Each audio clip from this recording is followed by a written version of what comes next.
ያው አላህ በመጀመሪያ ከመፈጠራቸው በፊት አዳምን ከ40 ዓመት በፊት ገው በሱረቱል በቀራ ምዕራፍ ለቁጥር 30 ላይ ወይት ቃለ ረቡከ ሊልመላኢከቲ ኢኒ ጃኢሉን ፊል አርዲ ኸሊፋ ነው ያለው። ለመላእክትም ባለ ጊዜ አስታውስ ምንድነው ያላቸው? እኔ በምድር ላይ ተተኪን አድራጊ ነኝ አለ። ምድር ላይ እንደሚኖሩ አላህ ገና ሳይፈጠር አደም አለይሂ ሰላም ውሳኔን ወስኗል። ምንድነው የወሰነው ከተባለ ምድር ላይ ሊኖሩ ነው ውሳኔን የወሰነው። ተግባባን እንጂ ብሉ ብሎ አላስገደዳቸውም። እንደውም ምን አለ? ከዚች ነገር እንዳትበሉ በማለት በሱረቱል አዕራፍ ላይ ይናገራል አላህ ሱብሓነሁ ወተዓላ። ምን አለ መሰለ? ልንገርህ እሺ ወያ አደሙ እንዲህ አለ ቁጥር 19 ምዕራፍ 7 ቁጥር 19 ላይ ወያ አደሙ እስኩን አንተ ወዘውጁከል ጀና፣ አንተ አደም ሆይ በጀነት ውስጥ ከባለቤትህ ጋር ኑር አለ። ፈኩሉ ሚን ሐይሱ ሺእቱማ፣ የፈለጋችሁትን ብሉ፣ ወላ ተቅረባ፣ ግን ይህንን አትቅረቡ፣ هذه الشجرة እቺን ፍሬ አትቅረቧት፣ እቺን ዛፍ አትቅረቧት፣ ምክንያቱም ፈተኩና ሚነ ዛሊሚን አለ፣ ከበዳዮችም ትሆናላችሁ አለ። ከዛ ከበዳዮች ይሆናሉ ነው፣ ትሞታላችሁም አላላቸውም፣ ወደ ምድርም ትወርዳላችሁም አላላቸው። ምንድነው ያላቸው? ከበዳዮች ትሆናላችሁ። የዚህን ጊዜ ሰይጣን መጥቶ ወሰወሳቸው። ቁጥር 20 ላይ ፈወስወሰ ለሁማ ሸይጣኑ ሊዩብዲየ ለሁማ ማ ውሪየ ዐንሁማ ሚን ሰውአቲሂማ፣ እነሱ የተደበቀ ሰውነታቸውን ሊገልጥባቸው ብሎ አለ አላህ ምን አለ? ወሰወሳቸው። ወቃለ ማ ነሃኩማ፣ ጌታችሁ እኮ አልከለከላችሁም፣ ረቡኩማ ዐን ሃዚሂ ሸጀራ፣ ይህንን ዛፍ እንዳትበሉ የከለከላችሁ ይሄ ብቻ ነው። ምክንያቱም ምን ኢላ አን ተኩና መለከይኒ አው ተኩና ሚነል ኻሊዲን፣ ወይ ከመላእክቶች እንዳትሆኑ አለዛም ደግሞ ከዘውታሪዎች እንዳትሆኑ እንጂ የከለከላችሁ ለዚህ አይደለም። ከዛ በዚህም ፈቃሰመሁማ ኢኒ ለኩማ ለሚን ናሲሒን፣ እኔም ለናንተ በጣም የሚገርም መካሪያችሁ ነኝ በማለት አታለላቸው። ምን አለ ቁጥር 22 ላይ ፈደላሁማ ቢጉሩር አለ። ከዛ በማታለልም አዋረዳቸው ማለት ነው። ፈለማ ዛቀ ሸጀራ ልባርክ፣ ልክ ነገሪቷን ሲበሏት፣ ያችን ዛፏን ሲበሏት፣ በደት ለሁማ ሰውአቱሁማ፣ ሰውነታቸው ተከፈተ ነው የተባለው እንጂ ከምድር አልወረዱም። ወጠፊቃ የኽሲፋኒ ዐለይሂማ ሚን ወረቂል ጀና፣ ከዛ ከጀነት ቅጠሎች አምጥተው ላያቸው ላይ መለጠፍ ጀመሩ። በቃ ሀፍረተ ገላቸውም ማለት ነው። ጌታቸው ምን አላቸው? ቅድም ያስታወሳቸውን ወናዳሁማ ረቡሁማ አለም አንሃኩማ አን ቲልኩማ ሸጀራ፣ አልከለከልኳችሁ ምን ከዚች ቅጠል እንዳትበሉ ብዬ፣ ወቁል ለኩማ ኢነ ሸይጣነ ለኩማ ዐዱው ሙቢን አላቸው። ሰይጣን ለእናንተ ግልጽ ጠላት መሆኑን አልነገርኳችሁንም አለ። ከዛ በኋላ አላህን ወዲያውኑ ተማጸሙት። ምን አሉ? ቃለ ረበና ዘለምና አንፉሰና፣ ጌታችን ሆይ ራሳችንን በድለናል አሉ። ስለዚህ ራሳቸውን የበደሉበትን ቅጣት ያገኙት ምንድነው? ሰውነታቸው ተገለጠ። ከዚህ በኋላ ግን ወዲያውኑ ምን አለ አደም በሱረቱል በቀራ ላይ ደግሞ ሲናገር ፈተለቃ አደም ምንድነው? ጌታችን ነው ማረን ባለው መሰረት ፈተለቃ አደሙ ሚን ረቢሂ ከሊማት፣ ከጌታቸውም የማርታን ጥያቄ በጠየቁ መሰረት አላህም ማራቸው ማለት ነው።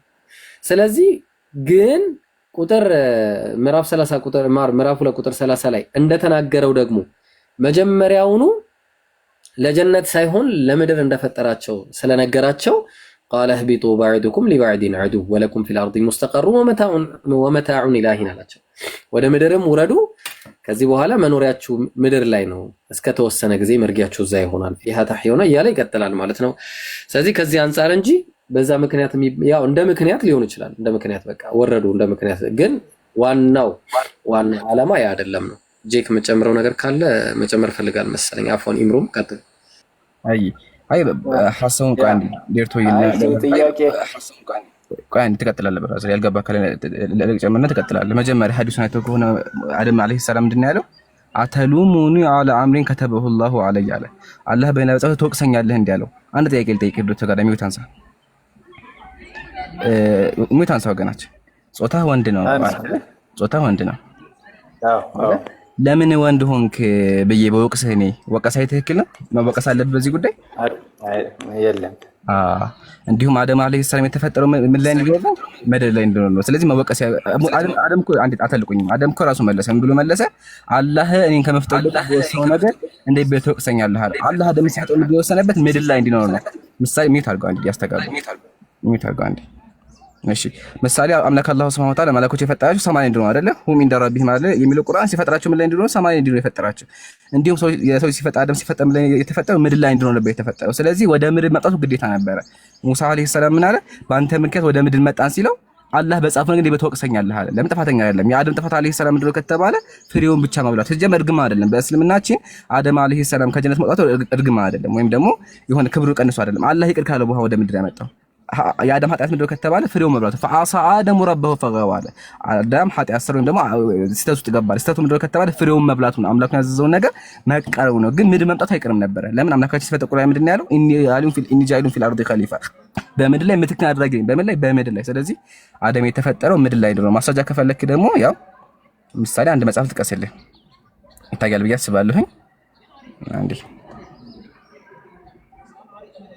እሺ ይታያል ብዬ አስባለሁኝ። ያው አይከፈተሉሙኒ አላ አምሪን ከተበሁ ላሁ ዐለይሂ ፊል ለውሂል መህፉዝ ወፊ ሱሁፊ ተውራት ወአልዋሂያ ቀብለ ኸልቂ ቢ40 ሰማ አለ። አምላክ አስቀድሞ በቃ ወስኗል። አምላካችን አደም ሳይፈጠር በፊት ለመላእክቶች ነግሯቸው ምንድን ነገራቸው? ምድር ላይ እንዲህ ነው ፈላ ዩምኪኑ ተግይሩ ወላ ተብዲሉ፣ መቀየርም መለወጥም አይቻልም። ለምን? የሰው ልጅ የተፈጠረው ምድር ላይ ለመኖር ስለሆነ። ስለዚህ ሙግቱ ትክክል አይደለም ነው። ገባ? የአደም አለይሂ ሰላም ምድር መምጣት ግዴታ ነበር። ለምን? አምላካችን የፈጠረው ምድር ላይ እንዲኖር ስለነበረ። ግን ማወቅ ያለበት እርግማ አይደለም። አላህ አደምን ወደ ምድር ያመጣው ይቅር ካለው በኋላ ነው። መጀመሪያ አደም ኃጢአት ሰራ ወይም ደግሞ ፍሬውን በላ። ከዛ አምላካችን ምን ያደረገው? ይቅር አለው። ፈተለቀ አደም ሚን ረቢ ረበና ኢና ዘለምና አንፉሰና ፈኢን ለም ተግፊር ለና ወተርሐምና ለነኩነነ ሚነል ኻሲሪን። አምላካችን በደላል። ከዛ በኋላ አምላክ ይቅር አለው። ይቅር ካለው በኋላ ወደ ምድር ያመጣው። ስለዚህ አስቀድሞ ጀነት መግባቱ ራሱ ፈተና ነበር። ፈተናው ምንድነው? ተውባ ማድረግ። ፍሬውን ይባል ወይስ አይበላም የሚል ነበር። አደም ደግሞ ወደቀ። ከዛ አምላካችን ይቅር ካለው በኋላ ወደ ምድር አመጣው። ጨርሻለሁ። ቀጥል ይብሮ ጀዛኩሙላህ። ልግባ ነው በመሃል። ሰላም አለይኩም። ልግባ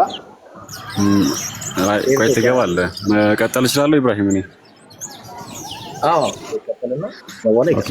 በአጠቃላይ አርጊመንቱ ቅድም ኢብራሂም ያነሳው ላይ አንቀጹን ካስተዋልከው ዴርቶ ምዕራፍ 2 ቁጥር 30 ላይ ባጭሩ ያንን ጥያቄን ይመልስልሃል። ወኢዝ ቃለ ረቡከ ሊልመላኢከቲ፣ ጌታህ ለመላእክቶች ያለውን አስታውስ ይላል። ለመላእክቶች መች ነው እንዲህ ያለው ሲባል ኢኒ ጃኢሉን ፊል አርዲ ኸሊፍ፣ እኔ በምድር ላይ ምትክን አድራጊ ነኝ አለ። መች ነው ለመላእክቶች እኔ በምድር ላይ ምትክን አድርጋለሁ ብሎ የተናገሩ ሲባል ከመሰረቱ አደም አለይሂ ሰላም ገና ከመፈጠራቸው በፊት ማለት ነው። ገና ሳይፈጠሩ ለምድር እንደሆነ ለመላእክቶች ነገራቸው ማለት ነው።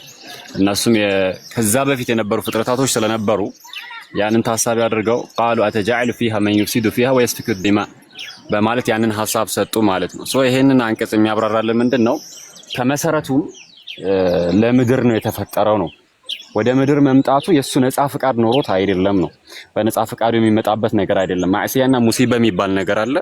ሙሲባ ላይ ነፃ ምርጫ የለንም። ማዕሲያ ላይ ነፃ ፍቃድ አለ ማለት። ማዕሲያ ማለት ወንጀል ነው። ወንጀል በመፈጸም ላይ አድርግና አታድርግ የሚለው ነገር ላይ በመፈጸም ላይ ነፃ ፍቃድ ሲኖረን ከዛ ጋር ተያይዞ የሚመጣው ነገር ላይ ቅጣትም ሆነ ሽልማት ላይ በእኛ ነፃ ፍቃድ አይደለም ማለት ነው።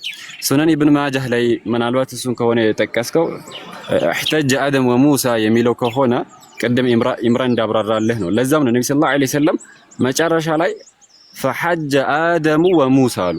አደም ሙሳን ረታዋሉ። ለምን ሲባል ሙሳ አደምን የወቀሱበት ነገር ላይ ነፃ ምርጫ ስላልነበራቸው ነው። ለዛም ነው አደም ዐለይሂ ሰላም አተሉሙኒ ዐላ አምሪን ቀደረላሁ ዐለየ ቀብለ አን የኽሉቀኒ ቢ40 ሰነ፣ እኔን ከመፍጠሩ ከ40 ዓመት በፊት በወሰነብኝ ነገር ተወቅሰኛለህን በማለት ነፃ ፍቃድ በሌላቸው ነገር መሆኑን አስተማሩት ማለት ነው። ባረከላሁ ፊኩም ጀዛኩሙላሁ ኸይር።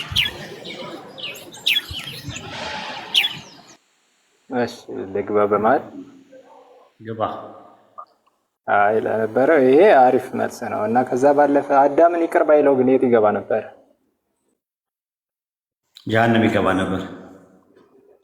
ምሳሌ ምክንያቱም እዛው ላይ ታስተውሉና ሱረቱ በቀራ ምዕራፍ 2 ቁጥር 36 ላይ የኒትሽን ዛፍ አትቅረቡ፣ ግን ከቀረባችሁ ወይም ከበላችሁ ምን ትሆናላችሁ ነው ያላቸው።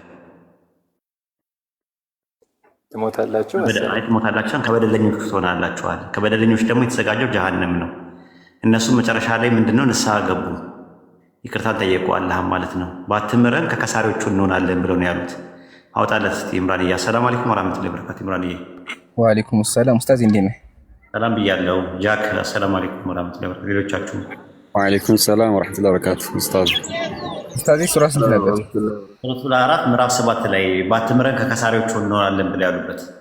ኦኬ እሺ፣ እስከዛው አረ ያወጣው ባትምረን ከከሳሪዎቹ እንሆናለን ብለው ነው ያሉት ማለት ነው። ጥቅሱን ካስታወስከው ከፍቼዋለሁ። ቆይ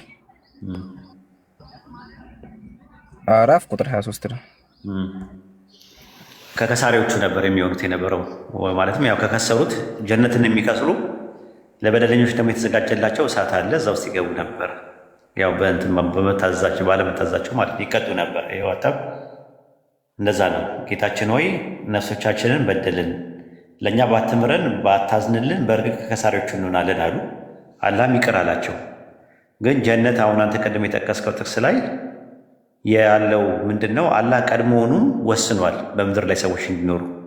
አደም ኃጢአት ሰራ አልሰራ ለጊዜውን ያስቀመጠው መሞቱ እኮ አይቀርም ነበር። አደም መሞት ማለት ሞት ተፈጥሯዊ ነው እኮ ለአደም ገብቷል። ያጓጓውም እሱ ነው። ኢብሊስ ሲጠይቀው ብትበሉ እንደ መላይካዎች ዘውታሪዎች ትሆናላችሁ አላቸው። መላይካዎች ዘውታሪዎች ናቸው፣ ሰው ግን አካላዊ ሞት ይሞታል። ስለዚህ ጓጉ። በተፈጥሯቸው ውስጥ የመሞት ባህሪ ስለነበራቸው ጓጉቶ ያንን ዛፍ ለመብላት እንትናሉ ማለት ነው፣ ጓጉ ማለት ነው። ግን ያው ሲበሉት ግን ዋሻቸው። እንደ መላይካዎቹ ዘውታሪዎች አልሆኑ። የመዘውተሪያ ዛፍ ነው ያለው። የማይጠፋ ልቅስና እናመልክታቸዋለን። አደምና ሐዋ ንጉስ ናቸው፣ ራሱን እንትን ናቸው፣ ንጉስ ናቸው። ንጉስ ነበረ፣ በእንስሳ ላይ ይገዛ ነበረ። ስለዚህ ያ ንግስናውን የማይጠፋ ንግስና ላመላክታችሁ አላቸው ማለት በቃ ለዘላለም በቃ ሳይሞቱ እየኖሩ እንስሳትን እየገዙ እንዲኖሩ ተመኙና ነገር ግን አልተሳካላቸውም። ያንን ነው እንጂ መሞታቸው አይቀርም። በተፈጥሮ ውስጥ የተቀመጠ ነገር ነው። ሞትም ጀነትም ጊዜያዊ የአታክልት ስፍራ ነው፣ የፈተና ቦታ ነው። ፈተናውን ቢወጡም ባይወጡም መውጣታቸው አይቀርም። ለምን አላህ በቁርአን ላይ በሱረቱ በቀራ ምዕራፍ 2 ቁጥር 30 ላይ በምድር ላይ ምትክን አድራጊ ነኝ ባለ ጊዜ አስታውስ ለመላእክት ነው። እና አደምም እንደዛ ነው። አላህ እኮ የመውጣቴ ጉዳይ አስቀድሞ የተወሰነብኝ ነገር ነው። ከመፈጠሬ ከ40 ዓመት በፊት ለመላእክቱ ኦልሞስት ነግሯቸዋል። በቃ ያ ነገር እንጂ መውጣቴ አይቀርም ነበረ። ባየውም መጠየቅ ያለብህ እኔ በሰራሁት ነው ወንጀል ነው እንጂ በመውጣቴ አይደለም። ምክንያቱም መውጣትና መግባት የአደም ድርሻ የለበትም። ጀነት የገባው በመልካም ስራ ሰርቶ ነው ወይ አምኖ ነው? ደርጎ ጀነት ያስገባው አላህ አደምን አይደለም። በቃ እንደዛ ማለት ነው። አየህ፣ የገባውም በምርጫው አይደለም፣ ሲወጣም የምርጫው ጉዳይ አይደለም። እኔና አንተ ግን ጀነት የመግባትና ያለ መግባት የምርጫችን ጉዳይ ነው። ወደፊት ያለውን ጀነት ኢንሻአላህ። ለአደምና ለሐዋ ግን የተሰጠው የፈተና ቦታ ፈተና ነው። ስለዚህ ፈተናውን ወደቁ ማለት ነው እንጂ ፈተናውን ባይወድቁ ለጊዜው ነው። እዛ መውጣታቸው አይቀርም። ይሄ ነው ትምህርታችን። ያው ላለው ነገር ያው አመሰግናለሁ። ግን ያው ጥያቄ ቀድር የሚባለው እያንዳንዱ ነገር ተወስኖባቸዋል። እንደውም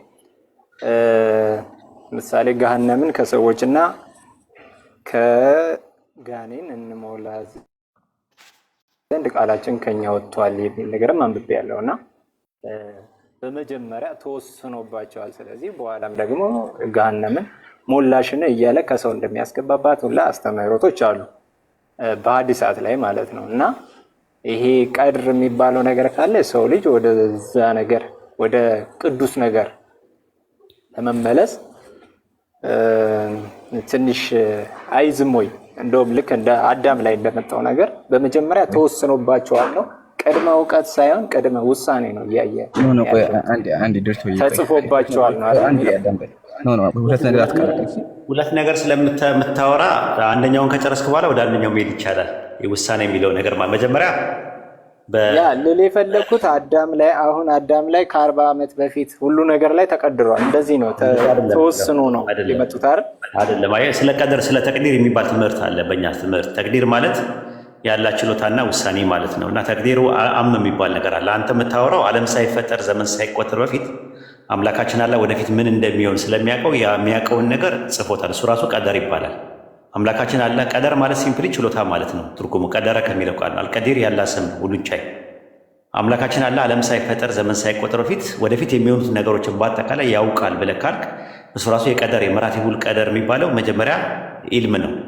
ራሱ ያለ እውቀት ነው የመጀመሪያው ማለት ነው። ከዛ በኋላ ደግሞ ያ የሚያውቀውን ነገር በጥብቁ ሰሌዳ ላይ ዓለም ሳይፈጠር ዘመን ሳይቆጠር በፊት ጽፎታል። የተጻፉ ነገሮች በሁለት ይከፈላሉ። ስለሚሆን የጻፋቸው ነገሮች አሉ፣ እንዲሆን የጻፋቸው ነገሮች አሉ። እንዲሆን በጻፋቸው ነገር ላይ ያንተ ድርሻ የለበትም። ለምሳሌ ወንድና ሴት መሆን፣ አጭር፣ ረጅም፣ ቀይ፣ ጥቁር የመሳሰሉ ነገሮች መወለድ፣ መሞት ምናምን የሚባሉ ነገር ያንተ ድርሻ የለበትም። ያንተ እጅም የለበትም። ቅጣትም ሽልማትም የለውም። ሞራል አካውንታቢሊቲም የለበትም። ግብረ ገባዊ ተጠያቂነት የለበትም።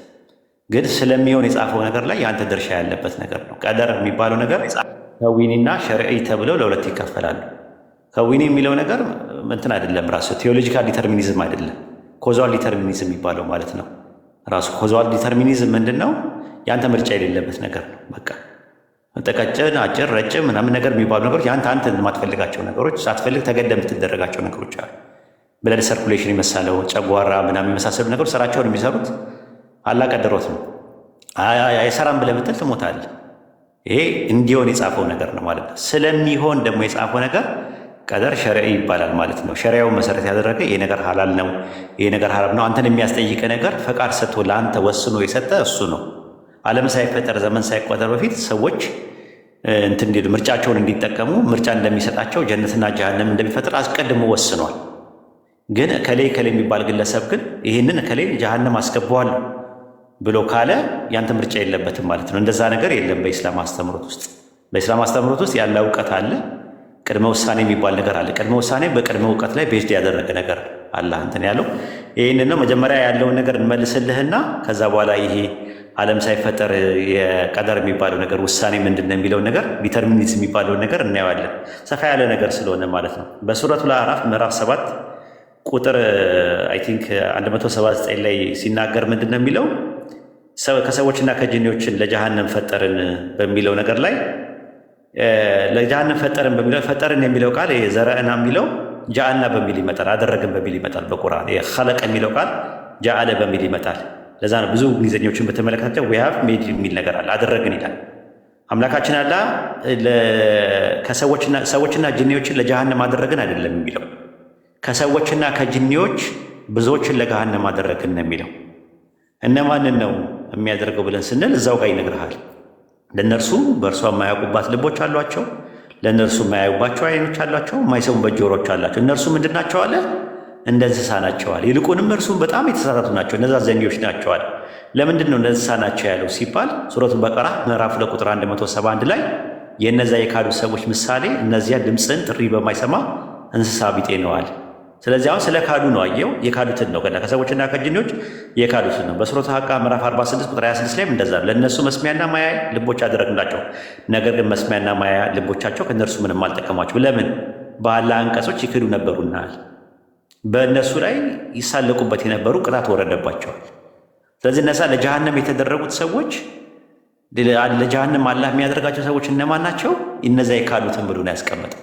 አጠቃላይ ሰዎችን በአጠቃላይ ያደረገው ለጀሃነም የሚል ትምህርት በእስልምና አስተምሮት ውስጥ የለም። እዚህ ጋር ያልገባ ነገር ካለ እንትን በለውና ከዛ በኋላ ሰው የተፈጠረበት ዓላማና ኢላማ አላህን እንዲያመልክ ነው በነፃ ፈቃዱ። ሱረቱ ዛሪያት ምዕራፍ 50 ቁጥር 56 ላይ እንደዛ ነው የሚለው፣ ጂኒና ሰውን ሊያመልኩኝ እንጂ ለሌላ አልፈጠርኳቸውም እና ይላል።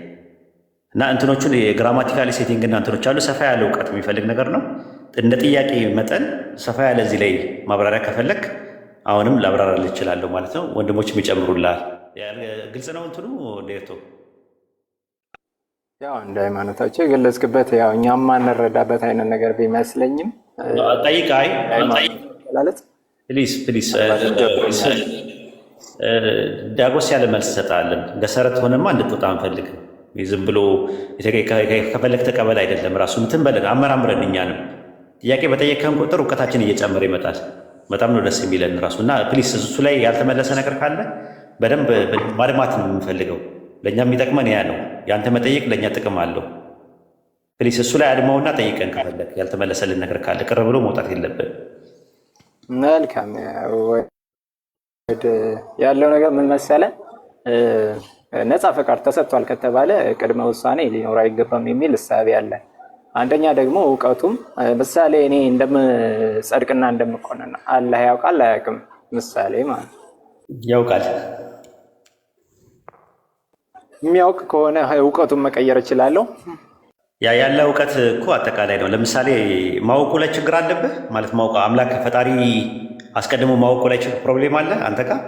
አንዳንድ ሰዎች እንደዛ የሚያው ኦፕንነስ ቴዎሎጂ ይባላል። እሱ ውስጥ እንዳትሆንብኝ እንዴት ሶስት እንዳትሆንብኝ እሳቤ ስላለ ነው። እኛ ጋር አሁን ምሳሌ ኤልሻዳይ የሚለው ነው ምሳሌ ሁሉን ቻይ ብለን እናስቀምጠዋለን። ሁሉን ቻይ ከሆነ ደግሞ ማወቅም ብቻ አይነት ነገር እንደሰው አንሰጥም። አንተ ምሳሌ ወሂድ ነው ስም አይደለ? ወሂድ ብዬ አውቅሃለሁ። ከዚህ በኋላ አይምሮ ውስጥ ገብተሃል። አለማወቅ አልችልም። ፈጣሪን ደግሞ እንትን የምንልበት የምንመድብበት መንገድ አለማወቅስ አይችልም ወይ? ምሳሌ ነፃ ፈቃድ ከሰጠን በኋላ ካወቀብን በኋላም በምንሰራው ነገር እሱ የሚያውቀው ነገር ነው እንጂ የሚሆነው ዴርቶዬ እኮ ኦፕንነስ ቴዎሎጂ ነው ያንተ ያለው። አሁን ፕሮቴስታንት ውስጥ ኦፕንነስ ቴዎሎጂ የሚባል ነገር አለ። ኦፕን ቴይዝም የሚባል ትምህርት አለ እና አምላክ አንድ ነገር ከመከሰቱ በፊት አያውቅም። የሚያውቃቸው ነገሮች አሉ፣ የማያውቃቸው አለ። ሚዩት አድርጎታል ራሱ። ለምሳሌ ሁሉን ነገር ያውቃል፣ ግን ማወቅ የማይፈልጋቸው አንዳንድ ነገሮች አሉ ተብሎ የሚባለው ትምህርት ኦፕንነስ ቴዎሎጂ ነው። እሱን ነው የምትከተለው ዴርቶዬ? ኖ፣ በነገራችን ላይ ኦርቶዶክስ ውስጥ ሆኜ ነው የምከተለው። ኧረ ኦርቶዶክስማ እንደዚህ አይነት ትምህርት የለም። ኦፕንነስ ቴዎሎጂ በጣም የተወገዘ ነው በኦርቶዶክስ ትምህርት፣ በኦርቶዶክስ፣ በካቶሊክ፣ ኢቨን በፕሮቴስታንት ራሱና በካልቪኒዝም እና በአርሜኒያኒዝም ራሱ ኦፕንነስ ቴዎሎጂ የተወገዘ ነው ራሱ። ካልቪኒዝም ራሱ ያለ ደብል ፕሪዲስቲኔሽን ይቀበላሉ። ማርቲን ሉተር ደግሞ የሲንግል ፕሪዲስቲኔሽን ይቀበላል። ኦፕንነስ ቴዎሎጂ ደግሞ ጭራሹኑ ፈጣሪ አንድ ነገር ካልተከሰተ በፊት ከመከሰተ በፊት አያውቅም የሚል ትምህርት ነው ያለው። አይ ቲንክ እሱን አሁን በእኛ በትምህርት አላህ ሁሉን ነገር ያውቃል ነው ብለን የምናምነው። ማወቁ በነፃ ፈቃድ ጋር የሚጋጭ አይደለም። እኛ ኮምፓታቢሊስት ነን። ኮምፓታቢሊስት ማለት ያለ እውቀትና ፍሪ ዊል ኮምፓታብል ነው ብለን ነው የምናምነው። መሳ ለመሳ የሚሄድ ነው። ሆድና ጀርባ ሆነው የሚናተፉ ነገሮች ናቸው ብለን አናምንም። ኢንኮምፓታቢሊስት ያሉት ኦፕንነስ ቴዎሎጂ፣ ሊብሪቴሪያን የሚባሉት እንደገና ደግሞ የሃርድ ዲተርሚኒዝም የሚባሉት ሃርድ ዲተርሚኒዝም የሚባሉት ደግሞ እነሱ ሰው ነፃ ፈቃድ የለውም፣ ደብል ፕሪዲስቲኔሽን እንደነ ካልቪን ምናምን የመሳሰሉ እኛ ጋር እንደዚህ አይነት ትምህርት የለም። ግን አስቀድሞ መወሰን የሚባለው ትምህርት ቢብሊካል ነው። ራሱ አስቀድሞ የወሰነው ነገር አለ። ሁለት ግሩፕ ወስኗል። ልክ እኛ እንደምናምነው አህለል ጀናና አህለል ናር የሚባሉ ሁለት ግሩፖችን አምላካችን ዓለም ሳይፈጠር ዘመን ሳይቆጠር በፊት ወስኗል። የወሰነው ነገር ውስጥ እዛ ውስጥ የጀነት ሰዎችና የጀሃነም ሰዎች የሚል ውስጥ መግባትና አለመግባት ደግሞ ለሰዎች ነፃ ፈቃዱን ሰጥቷል። ምርጫው ለእነሱ ሰጥቷቸዋል። ጣልቃ አይገባም፣ እጃቸውን አይጠመዝዝም። በእኛ ትምህርት እንደዛ ነው። የኮሌክቲቭ ነው ራሱ። ኮሌክቲቭ እና ኢንዲቪዥዋል የሚባል ነገር ልዩነት አለ። ኢንዲቪዥዋል ከሊት ሳይሆን በግለሰብ ደረጃ ሳይሆን በቡድን ደረጃ አለ አምላካችን አለ ወስኗል። እዛ ቡድን ውስጥ ደግሞ መግባት አለመግባት ያንተ ወስኖ ነፃ ፈቃድን ሰጥቶ ምን ብሎ ወስኖ ቴዎሎጂካል ዲተርሚኒዝም የሚባለውን ነገር ያደረገው እሱ ነው። ቴዎሎጂካል ዲተርሚኒዝም የሚባል እኮ በክርስትና ውስጥም አለ። ካልቪኒዝም ይቀበላል፣ አርሜኒያኒዝም ይቀበላሉ፣ ኦርቶዶክስ ይቀበላሉ፣ ካቶሊክ ይቀበላል ራሱ ማለት ነው። ቴዎሎጂካል ዲተርሚኒዝምም የኮዛል ዲተርሚኒዝምም ሁለቱንም ነው የሚቀበሉት በክርስትና። አይ ቲንክ እኔ ቴዎሎጂ ነገር የምታውቃቸው ከሆነ አይ ቲንክ አላውቅም። ቸርች ፋዘርስን ትቀበላለህ ዴርጎ? ያ እቀበላለሁ። ኦኬ፣ አንዳንድ ጥቅሶችን ልጥቀስልህ ከቸርች ፋዘርስ እና እስቲ የያዛቸው ይጠቅማል። ምናልባት እንትን ስለሆነ ማለት በፕሪዲስቲኔሽን ላይ በጣም ያወሩ የቸርች ፋዘሮች አሉ። ከነ መጽሐፉ ከነ ምናምን እንትን ይላል። ለምሳሌ ቀለሜንጦስ ዘሮ የሚባለው ሌተርስ ቱ ዘ ኮሪንቲያን በሚባለው መጽሐፉ ምዕራፍ 27 ቁጥር 5 ላይ በተመለከተ ሁሉ ነገር ያደርጋል፣ ምንም ነገር በእርሱ ከተወሰነ ውጭ አያልፍም ይላል። ሁሉ ነገር እንደወሰነው ይናገራል። ይህ የመጀመሪያ ጥቅስ ነው። ኢራኔስ ዘሊዮንም እንደዛ ነው የሚናገረው። አጌንስት ሄሬሲ በሚባለው መጽሐፉ ላይ መጽሐፍ 2 ምዕራፍ 2 ቁጥር 4 ላይ ብትመለከት ሁሉ ነገር አስቀድሞ ወስኖ እንደፈቀደ አበጀው ነው የሚለው። ሁሉ ነገር አስቀድሞ ዓለም ሳይፈጠር ዘመን ሳይቆጠር በፊት ሁሉ ነገር አስቀድሞ ወስኗል ብሎ ነው ያስቀመጠው። ሌላ ቦታ ላይ ደግሞ እንደዚሁ አምላክ ሰውን ወደ ፍጹምነት ለማምጣት ሁሉ ነገር አስቀድሞ ወስኗል ነው የሚለው። ብዙ አሉ ራሱ የተወሰኑ ጀነትና ጀሃነም ራሱ የሚባለውን ነገር ወስኗል ዓለም ሳይፈጠር በፊት ብለው ቸርች ፋዘርስ ይናገራሉ። ብዙዎች ማለት ኢቨን ቢብሊካልም እኮ ነው። ዓለም ሳይፈጠር በፊት አስቀድሞ የተወሰኑ አሉ። ራሱ ግሩፕ የተወሰነ አለ። አስቀድሞ የሚድኑ ሰዎች አስቀድሞ ተወስኖባቸዋል። የሚጠፉም ሰዎች አስቀድሞ ተወስኖባቸዋል። ቢብሊካልም ማለት በእናንተ መጽሐፍ ፕሪዲስቲኔሽን የለም በእናንተ መጽሐፍ? እንደዛ እኔ እንደዛ ሀሳቤ ተምሬ አላውቅም። በነገራችን ላይ እንየው በቃ ጥቅሶችን እናያቸውና ኢንሻላህ ወደ አንተም ደግሞ እንመጣለን። ኤፌሶን ምዕራፍ ያው ያነበብኳቸው መጽሐፍቶች ቢብሊካል አመለካከት ደግሞ አንደኛ ያልከው አለው ራሱ ኢቨን ኦፕንነስ ቴዎሎጂ ባይቀበሉትም ካልቪኒዝም አርሜኒያኒዝምም በዚህ ላይ ችግር የለባቸውም። የሚለያቸው ምንድን ነው? የአርሜኒያኒዝም የያዕቆብ አርሜኒየስ ፕሮቴስታንት ውስጥ ያለው ነገር እሱ የሚለው ምንድን ነው? አስቀድሞ ተወስኗል። የተወሰነው ነገር ምንድን ነው? ግሩፕ ነው የተወሰነው ብሎ ነው የሚያምኑት እንደ ሙስሊሞች። ካልቪን ደግሞ የሚያምነው ሰው ለመዳንም ለመጥፋትም ነፃ ፈቃድ የለውም፣ ደብል ፕሪዲስቲኔሽን የሚባል ትምህርት ነው የሚያምሩ። ማርቲን ሉተር ደግሞ ሰው ለመዳን ነፃ ፈቃድ የለውም፣ ለመጥፋት ግን ነፃ ፈቃድ አለው ብሎ ነው የሚያምኑ። ሲንግል ፕሪዲስቲኔሽን ይባላል በቴዎሎጂ ማለት ነው። እስቲ ከባይብል አንጻር አንዳንድ ጥቅሶችን እያየን እንምጣ። ኤፌሶን ምዕራፍ 1 ቁጥር 4 ላይ ዓለም ሳይፈጠር በፊት ቅዱሳንና ነውር የሌለብን በፍቅር እንሆን ዘንድ በክርስቶስ መርጠናል። ዓለም ሳይፈጠር በፊት ምርጫ አለ። ተመልከት እዚህ ጋር ማለት ነው።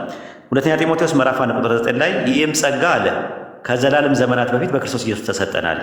አሁንም ይሄ ነገር ነው። ኤፌሶን 1:5 ላይ ደግሞ ለእርሱ ልጆች ልንሆን ዘንድ አስቀድሞ ምን አልከኝ? ዴርቶዬ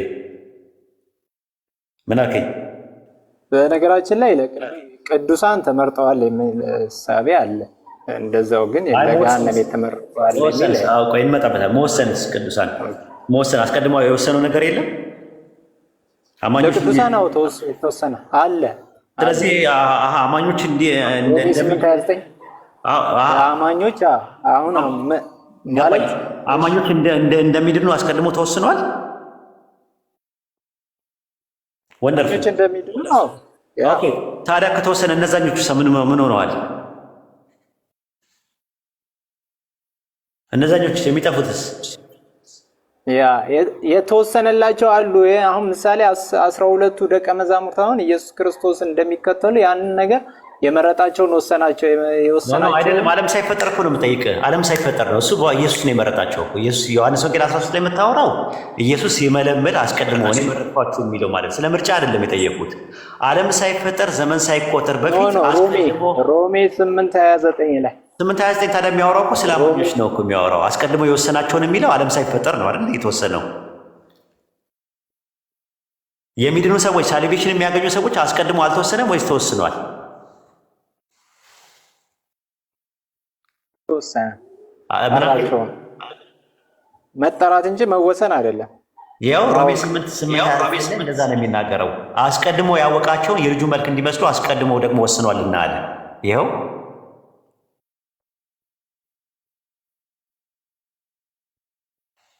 ይሰማል?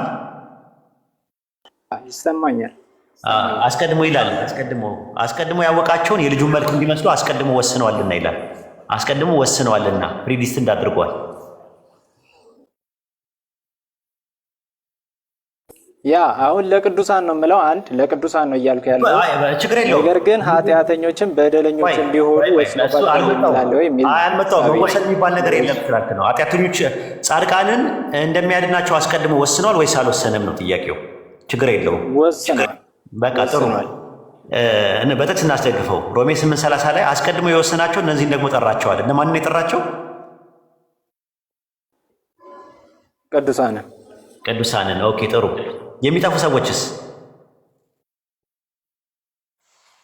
አልተወሰነባቸውም። ቆላሲስ 2:22 ላይ ያወጣው እንዴ የሚድኑትን ከወሰነ ኦልሬዲ እኮ ያኛውንም እኮ ማለት እንዲጠፉ ወስኖባቸዋል። ካልወሰነባቸው ምን አደረጋቸው? ሳይወስንባቸው እንዴት ነው? እነዚህን ከወሰነላቸው እነዛኞቹን ካልወሰነላቸው እነዚህን ጀነት እንዲገቡ ነው የወሰነላቸው አይደል? ቅዱሳንን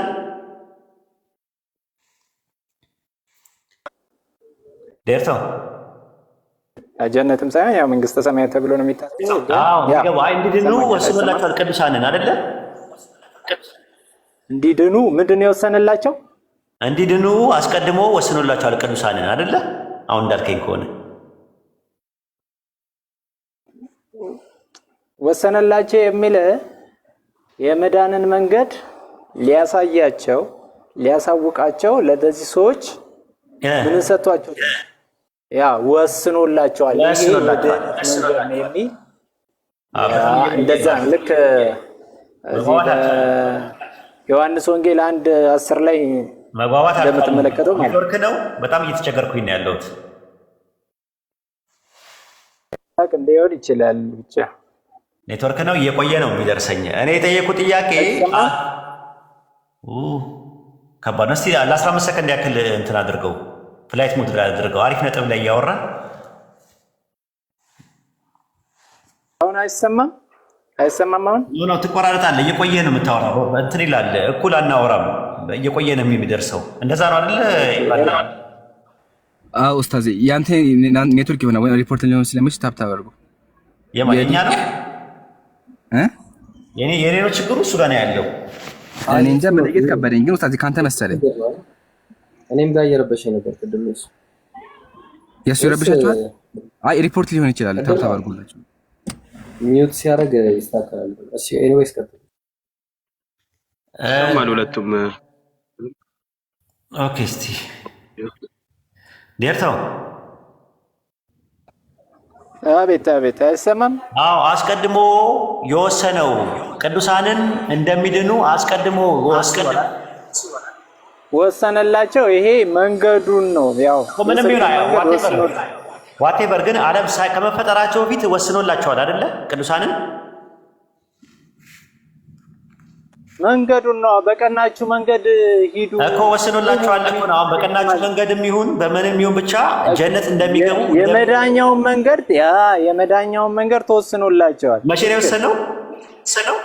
ዓለም ከመፈጠሩ እሺ እነዛኞቹስ የሚጠፉትሳ